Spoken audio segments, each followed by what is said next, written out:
It's a tough room when you're up against Ford Escape, Toyota RAV4, and Honda's CR-V. Mazda strides in there with its zoom zoom promise. Can it hold its own? Let's drive the 2015 CX-5 Grand Touring and check the tech.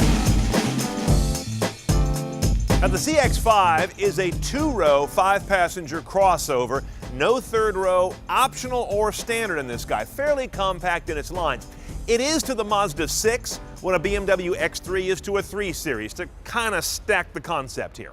Now, you've got a lean, Spartan, sporty cabin in the CX-5 that goes with its zoom-zoom driving character. The main tech story is the optional navigation system in this otherwise stock Grand Touring head unit. This is TomTom powered stuff. It's a mixed bag in my opinion. First of all, you've got kind of a pedestrian-looking overview map that oddly enough puts traffic in this weird little linear band on the right instead of overlaying it really richly on the map. That to me is kind of an odd interface. On the other hand, as you get close to a turn or an interchange, it does a great job. In fact, it changes to a totally different look to show you what lane to be in and micro guide you. So that I like a lot. On the other hand, you've got a mix of interfaces. Hit the screen and you get this classic TomTom interface you might know from your PND. But if you want to drive by voice, ready. Navigation. You get this very different list of choices, not the same as what's on the TomTom map, and certainly not the same look and feel. That to me is not good interface design. And that nav is grafted on, by the way, over here in this odd little door on the side of the dash. You slide that open and that's where the SD card goes. Obviously, you've got Bluetooth calling, Bluetooth streaming. Under your audio choices, you're not going to be missing anything. We've got AM and FM radio with a handy HD toggle. I like this as opposed to letting the radio do its own switching. They tend to make a hash of that. Sirius satellite radio, Bluetooth streaming is right next to Pandora, working off your app. Everything is kind of slow on this connected stuff, especially on the Bluetooth and Pandora. I just feel like this system is kind of overburdened. It doesn't move very crisply, so you're constantly glancing back after you invoke something to see if it's up yet, and that takes your eyes and mind off the road. Same thing goes for acquiring the iPod and other sources, but at least all the things you want are here, as well as traditional optical disc and aux.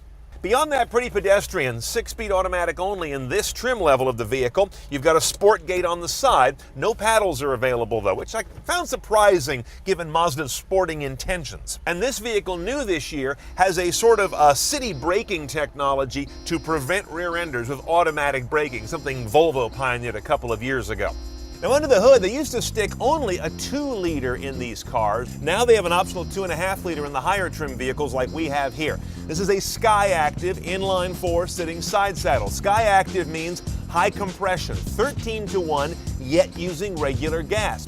If you don't understand the high compression thing, it's very simple. It means getting more power out of an ounce of gasoline, if you will, by compressing it that much more. But that tends to be a difficult thing to do in most engines, especially with regular. So they use a combination of some interesting piston dome shaping, direct injection, and some kind of long cooling exhaust runners that come off the back of the engine. In other words, very efficient, but not that tricky. No electrification, nothing like that, no turbos. The bottom line is 184 horsepower, 185 foot-pounds of torque. Pretty respectable numbers for a car that weighs about 3,400 pounds. Rather on the light side, thanks to the use of a lot of what they call high-strength steel that is strong, but weighs less mass than the actual metal. 0 to 60 is about 8 seconds in this guy. MPG 2532, front-wheel drive. You get about a 2 MPG haircut if you go all-wheel drive. And at these higher trim levels, 6-speed automatic only. Lower trim CX-5s do offer a 6-speed manual. Okay, underway, the main thing I want to gauge here is, does Mazda deliver on its engage the driver zoom stuff? That's always been sort of their claim to differentiation. At first blush, I'd say somewhat yes. This is not an overpowering car, but it does have good responsiveness compared to a lot of vehicles today that have got this rubbery kind of drivetrain. I missed the fact that it has no paddles. I'd like to see that on a car that has a fairly taut feel. Power delivery is pretty good, the suspension's not wallowy, and yet the ride quality is good. It doesn't punish you with too much road chatter feedback. And last thing is, ergonomics are quite good in this vehicle. Everything kind of falls where your hands naturally are, and visibility, yeah, it's very compromised in the rear. Those giant C-pillars are just one of the defining characteristics of compact crossovers, but beyond that, it's a very comfortable vehicle to get natural with very quickly. Now, pricing the CX-5 Grand Touring, top of the stack, automatic only, $28,800.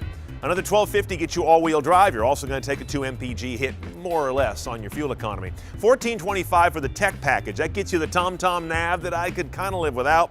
Automatic braking for the collision avoidance in city traffic. Also bi-xenon HID headlights with automatic headlight control as well.